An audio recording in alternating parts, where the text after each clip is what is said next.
Hello दोस्तों। चलिए आज हम लोग स्टार्ट करेंगे केमिकल काइनेटिक्स का नेक्स्ट पार्ट। और इस पार्ट में देखेंगे वेग स्थिरांक, जिसे हम जानते हैं रेट कांस्टेंट के नाम से। क्या जानते हैं? रेट कांस्टेंट के नाम से। और इसी को बोलते हैं हम लोग क्या? वेग स्थिरांक बोलते हैं। तो इस पार्ट में देखेंगे वेग स्थिरांक की विशेषता। क्या देखेंगे? वेग स्थिरांक की विशेषता। चलिए दोस्तों आज का सेशन स्टार्ट करते हैं। आज देखिए के की विशेषता क्या है। तो सबसे तो ये पहला पॉइंट क्या है, आपके पास जितना भी अभिक्रिया है, आपके पास जितना भी अभिक्रिया है, सभी के लिए के का मान अलग अलग होती है। कभी भी ऐसा संभव नहीं है कि दो केमिकल रिएक्शन के लिए दो या दो से अधिक रासायनिक अभिक्रिया के लिए के का मान एक समान हो। ऐसा नहीं, वही है, विभिन्न अभिक्रियाओं के लिए के का मान क्या होता है दोस्तों? भिन्न भिन्न होता है। के का मान जितना अधिक होगा, अभिक्रिया उतनी ही तेजी से होती है। जैसे आपने लिखा था R बराबर क्या? K A power x B power y. ऐसा होता है। क्या दिए? R बराबर K concentration A power x, concentration B power y. और यहां पे यही के है, और इसी के का दोस्तों हम विशेषता पढ़ने जा रहे हैं, जिसमें सबसे पहला विशेषता पढ़े विभिन्न अभिक्रियाओं के लिए के का मान भिन्न भिन्न होता है। दूसरा क्या है? के का मान जितना अधिक होता है, अभिक्रिया उतनी ही तेजी से होती है। यदि के का मान कम होता है, यदि के का मान कम होता है, अभिक्रिया का जो वेग है निश्चित तौर पे दोस्तों क्या होगा? कम होगा। आज दोस्तों नेक्स्ट पॉइंट देखिए क्या दिया हुआ है।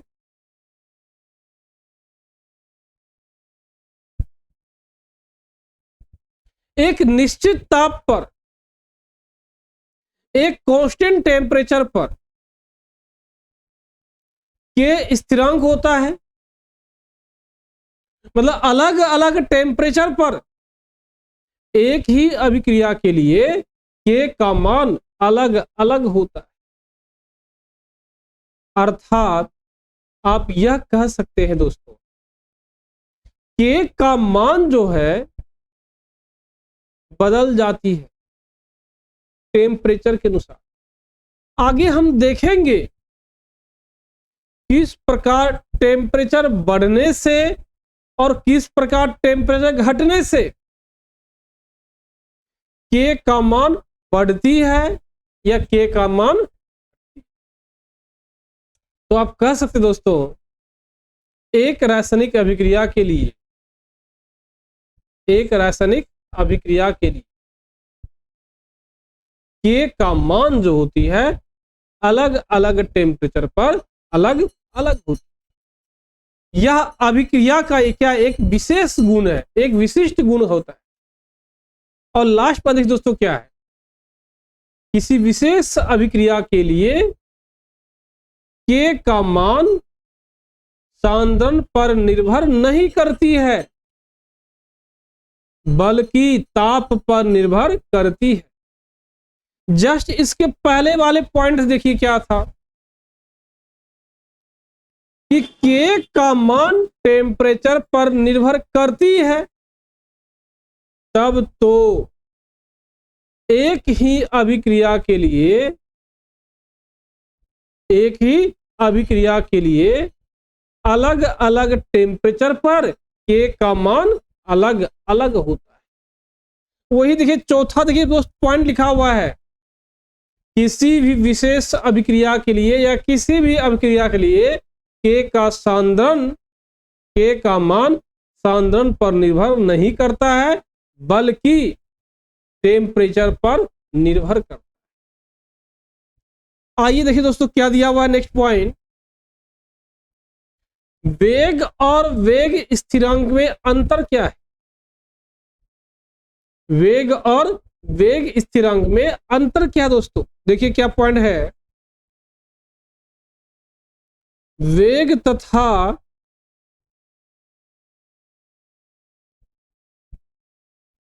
वेग स्थिरांक में अंतर, किसमें, वेग और वेग स्थिरांक में अंतर देखिए क्या दोस्तों,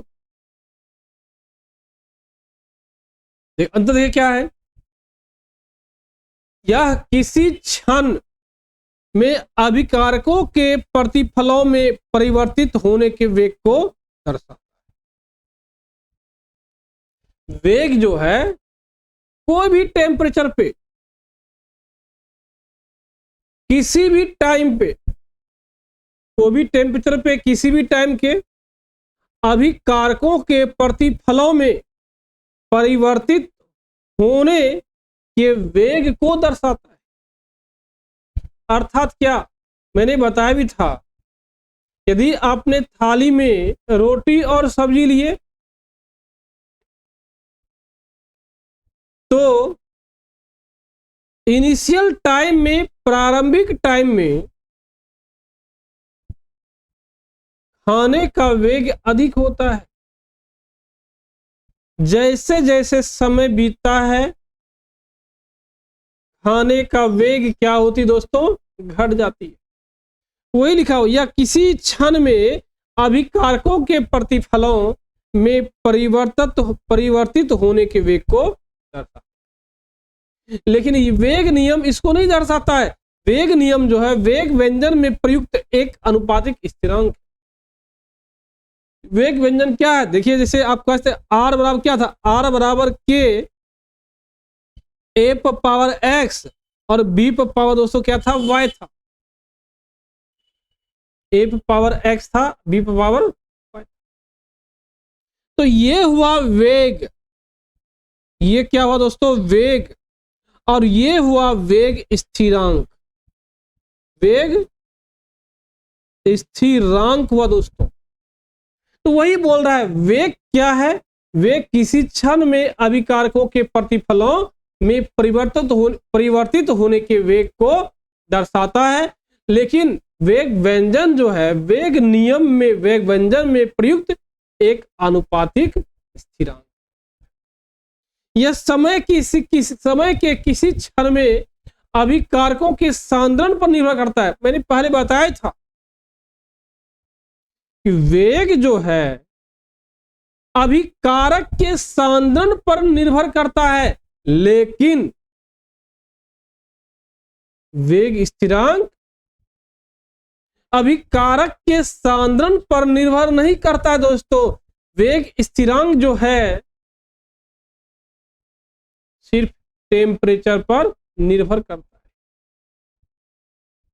नेक्स्ट पर देखिए क्या है, वेग स्थिरांक जो है विशेष बिंदु पर अभिक्रिया के वेग से संबंध रखता है, अभिकारकों की सांद्रण पर निर्भर नहीं करता है। वही तो भी जस्ट बताए थे ना,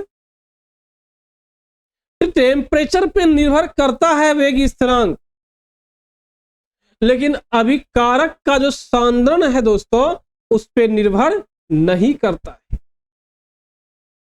नेक्स्ट बात दोस्तों क्या है, अभिक्रिया प्रारंभ हो जाने पर यह समय के साथ घटते जाता है।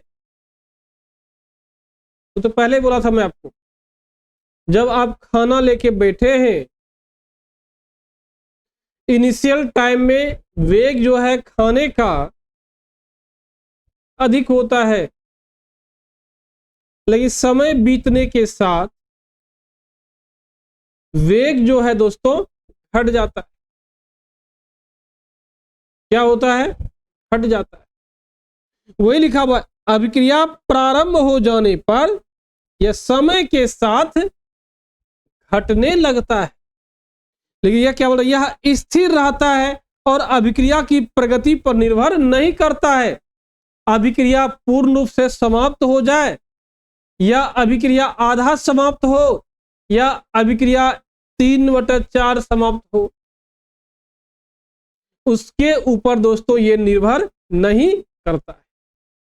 आइए दोस्तों नेक्स्ट पॉइंट क्या पढ़ेंगे? अभिक्रिया की क्रियाविधि। क्या पढ़ेंगे? अभिक्रिया की क्रियाविधि और अभिक्रिया वेग निर्धारक चरण पढ़ेंगे। इसी को बोलते हैं मैकेनिज्म एंड रेट डिटरमाइन। क्या पढ़ेंगे? Rate determining step of the reaction. मतलब अभिक्रिया की क्रियाविधि क्या है, आखिर अभिक्रिया किस प्रकार से होता है दोस्तों, और वेग निर्धारक का चरण क्या है। मैंने पहले बताया था दोस्तों, यदि रिएक्शन जटिल है, यदि रिएक्शन कॉम्प्लेक्स है, तो अभिक्रिया का जो वेग होता है दोस्तों, अभिक्रिया का जो वेग होता है दोस्तों, वह वेग क्या होती है? एक से अधिक में मैंने क्या बोला? जटिल होती है। तो वह वेग कैसे निकालते हैं? सवाल क्या है? यदि रासायनिक अभिक्रिया जटिल है या कॉम्प्लेक्स है या एक से अधिक पद में हो रहा है दोस्तों, तो उसका जो वेग निकालते हैं दोस्तों, तो सभी पद का पहले क्या करते हैं हम लोग? देखते हैं कौन धीरे धीरे हो रहा है प्रोसेस और कौन फास्ट हो रहा है प्रोसेस। तो जो पद अति तीव्र होगा उससे वेग नहीं निकालते दोस्तों, जो वेग अति मंद होगा, बहुत कम होगा, उससे भी वेग नहीं निकालते दोस्तों। वेग निकालते हैं ना अधिक फास्ट हो ना अधिक, तब वेग हम लोग। देखिए दोस्तों क्या लिखा होगा स्लाइड में, देखिए किसी जटिल अभिक्रिया के विभिन्न चरणों में से सबसे मंद वेग से होने वाला चरण संपूर्ण अभिक्रिया के वेग को निर्धारण करता है। मैंने वही बोला था आपको ना कि जो मंद गति का होगा, मैंने बोला था अभिक्रिया 3 प्रकार, अति तीव्र, मॉडरेट, ना ज्यादा तीव्र ना कम, एक बहुत कम। वेग का निर्धारण ना तीव्र वाले से होगा ना अति मंद वाले से होगा, किससे होगा? तो मंद गति से होगा। वही लिखा हुआ है, किसी जटिल अभिक्रिया के लिए विभिन्न चरणों में से सबसे मंद वेग से होने वाले चरण संपूर्ण अभिक्रिया के वेग को निर्धारण करता है। क्योंकि अभिक्रिया के किसी भी चरण का वेग सबसे मंद चरण के वेग से अधिक नहीं हो सकता है दोस्तों। इसी कारण जटिल अभिक्रिया में सबसे मंद वेग से होने वाले चरण वेग निर्धारण चरण कहलाता है। क्या कहलाता है दोस्तों? चरण कहलाता है। जैसे मान लीजिए दोस्तों, क्या एक एग्जाम्पल में हम एक एग्जाम्पल समझते हैं दोस्तों अच्छे से। अभिक्रिया जो है, देखिए 2N2O एरो दिया हो गया है, 2N2O एरो दिया हुआ है, 2N2 + O2 के प्रयोग के द्वारा इसका वर्ग समीकरण पाया गया। जब इसको देखा गया वेग क्या होगा दोस्तों, ये होगा, देख ली। लेकिन यदि आप समीकरण के द्वारा वेग निकालते हैं दोस्तों, तो क्या होना चाहिए, के एन टू ओ पावर 2। मतलब समीकरण के द्वारा ये होगा दोस्तों, लेकिन प्रायोगिक के द्वारा दोस्तों ये हो जाता है। समीकरण द्वारा ये, प्रायोगिक द्वारा ये, सॉरी ये हो जाएगा। तो प्रायोगिक द्वारा जो आप वेग निकाले दोस्तों, वो क्या है, आपका सही वेग है। ये आपका क्या दोस्तों, सही है। तो सवाल दोस्तों ये है, कैसे निकालते हैं, जरा समझिए इसको हम लोग। इससे स्पष्ट होता है, मतलब इससे क्या पता चला दोस्तों, कि मंद वेग से होने वाली चरण में N2O का सिर्फ एक अणु शामिल है, अतः इस अभिक्रिया के लिए निम्नलिखित क्रियाविधि संभव है। तो सबसे पहले समझ दोस्तों, क्या ये जो अभिक्रिया है, ये जो आप अभिक्रिया लिए 2N2O arrow 2N2 plus O2, इस अभिक्रिया का क्रिया विधि देखिए क्या है। तो दोस्तों सबसे पहले ध्यान रखिए, N2 जो है, N2O, ये मंद गति से होने वाला अभिक्रिया है। ये N2 बनता है और O बनता है, नेसेंट ऑक्सीजन। इसको क्या बोलते दोस्तों, नेसेंट, या इसको बोलते हैं नवजात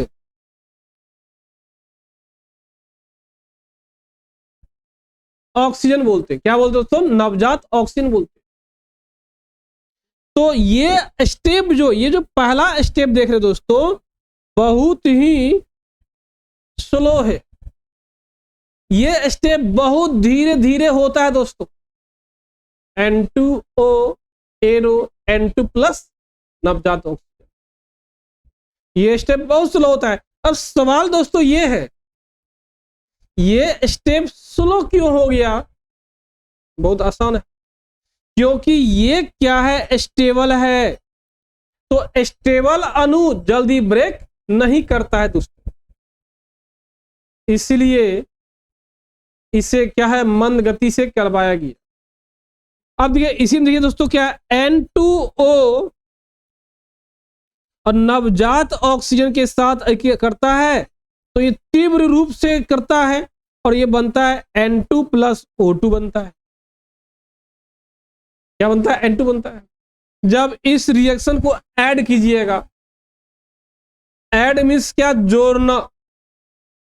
जब इस रिएक्शन को जोड़िएगा दोस्तों, देख कुछ पॉइंट है जो कट जाता है, ये कट जाएगा, ये कट जाएगा दोस्तों।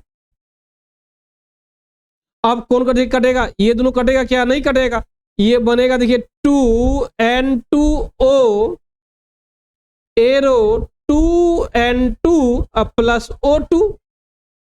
देखिए ये रिएक्शन कितना स्टेप में हुआ, कितना पद में हुआ दोस्तों, ये रिएक्शन 2 पद में हो, ये रिएक्शन 2 स्टेप में हो। तो ये दोनों स्टेप में स्लो स्टेप कौन है, मंद गति का अभिक्रिया कौन है? तो स्लो स्टेप आपका दोस्तों ये हो गया, N2 मंद गति का। और इसी से रेट बाहर निकालें दोस्तों, इसी से रेट। तो मंद गति का देखिए दोस्तों कौन था, N2O arrow N2 plus nascent oxygen, ये था आपका, ये था मंद गति से होने वाला अभिक्रिया। क्या था, मंद गति से होने वाला अभिक्रिया। अब इसका जो वेग निकालेंगे दोस्तों, वेग हो जाए के N2O पावर क्या 1, कोएफिशिएंट 1 है तो 1 दे, यही वेग है दोस्तों।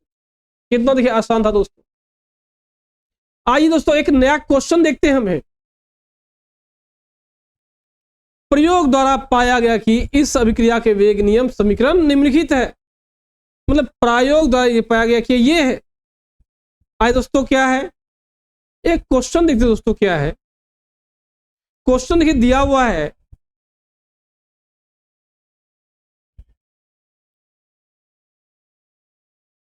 To NO2 plus F2 arrow 2NO2F। ये जटिल अभिक्रिया है, ये कॉम्प्लेक्स रिएक्शन है दोस्तों। और यदि आपको पता चल गया ये कॉम्प्लेक्स रिएक्शन है तो क्या होगा, रिएक्शन एक से अधिक स्टेप में होगा। तो स्टेप हो जाए, देखिए क्या, जब एक से अधिक स्टेप में होगा तो देखिए पहला देखिए स्टेप क्या है दोस्तों, NO2 plus fluorine NO2F plus F, ये होगी। और ये गति क्या है, मंद गति से होता है दोस्तों। फिर NO2 प्लस F करवाइएगा, ये तीव्र गति से है, ये बनता है NO2F। जब रिएक्शन को ऐड कर दीजिएगा, देखिए ये F कैंसल हो जाएगा, 2NO2 एरो, क्या तो होगा दोस्तों, एरो 2NO2F हो जाएगा, ये हो जाएगा। तो सवाल है दोस्तों इसका वेग कैसे निकालेंगे दोस्तों। इसका वेग देखिए निकालते कैसे हम लोग, इस स्टेप को याद रखिए दोस्तों, इस स्टेप को आप, क्योंकि यही स्टेप क्या है, मंद गति से होने वाली स्टेप है और इसी स्टेप से आप वेग निकालेंगे। आज देखिए कैसे वेग निकालते दोस्तों,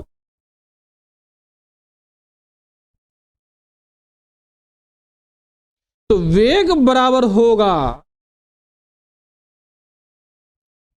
के NO2 और F हो जाएगा, मल्टीप्लाई बीच में कर दीजिए।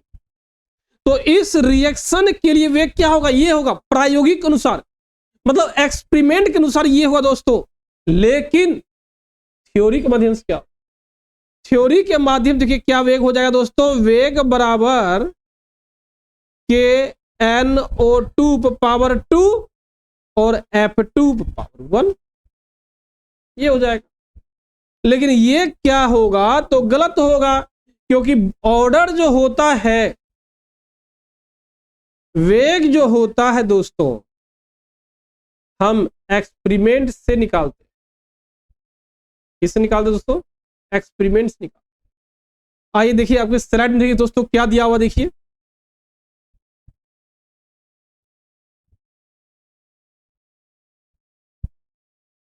देखिए दोस्तों वही दिया हुआ, देख लीजिए मैंने बोला था यही ना, देखिए यही दिया, मैंने यही लिखा भी हूं। अतः इस अभिक्रिया की क्रियाविधि निम्नलिखित हो सकती है। अब क्या हो सकती है दोस्तों, समझ गए होंगे आप।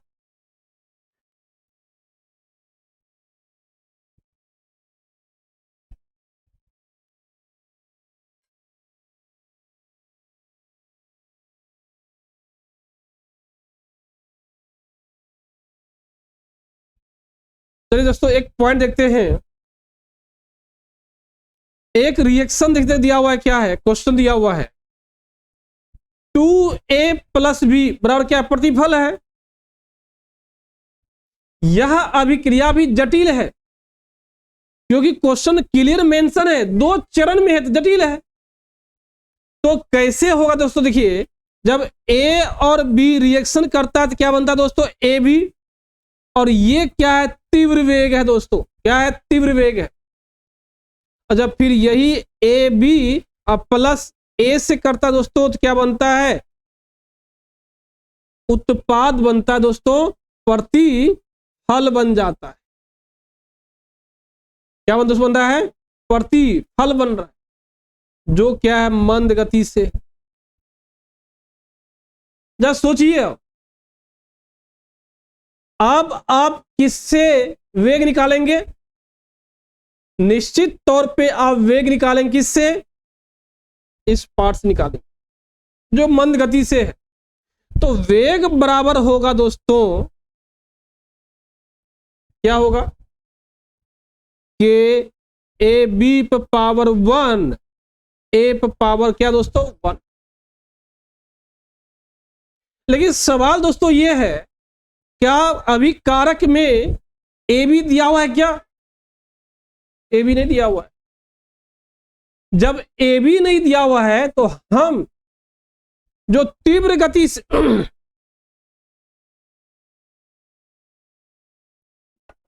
जो तीव्र गति से रिएक्शन हो रहा है उससे पहले ए बी का मान निकालेंगे, और जैसे ही ए बी का मान निकला वैल्यू पुट कर देंगे। तो ए बी का मान दोस्तों कैसे निकलेगा, सवाल ये भी है ना। तो ध्यान रखिएगा, किससे, तीव्र गति से होने वाली अभिक्रिया के लिए ये बराबर हो जाएगा तो दोस्तों क्या, ए मल्टीप्लाई बी और बटा क्या दोस्त, सॉरी ए बी बटा ए मल्टीप्लाई दोस्तों क्या बी। तो ए बी का देखिए मान दोस्तों क्या हो जाए, देखिए ए इंटू बी इंटू के, ये बी का मान हो गया। अब हम लोग क्या करेंगे, वेग में वैल्यू पुट कर देंगे। के तो है ये है एक, ये क्या के 1 कर दी दोस्तों, के 1 कर दीजिए आप, के 1 इंटू ए बी का क्या लिखेंगे, ए पावर 1 बी पावर दोस्तों क्या लिखेंगे 1, और यहां क्या देखिए ए पावर 1। अब देखिए क्या वेग बराबर, देखिए क्या हो जाए दोस्तों, देखिए इस दोनों में लाके के 3 कर देते हैं, ए बी ए यहां पर है ए पावर 2 और बी पावर, इस प्रकार से वेग निकालते हैं। लेकिन ध्यान रखिए वेग निकालते वक्त जो अभी कारक में दिया हुआ हो वही लेते हैं दोस्तों, दूसरा नहीं लेते। तो हम लोग पहले मैकेनिज्म निकाले, तो वेग निकाले, ए बी नहीं दिया हुआ अभी कारक में तो यहां से निकाले और इसका मान इसे पुट कर दिए। देखिए आंसर क्या गया, देखिए दोस्तों कैसे लिखेंगे, पहले इसको लिखना है, तब इसको लिखना है, तब इसको लिखना। आइए देखिए आपके स्लाइड में क्या दिया हुआ, चेक कर लीजिए।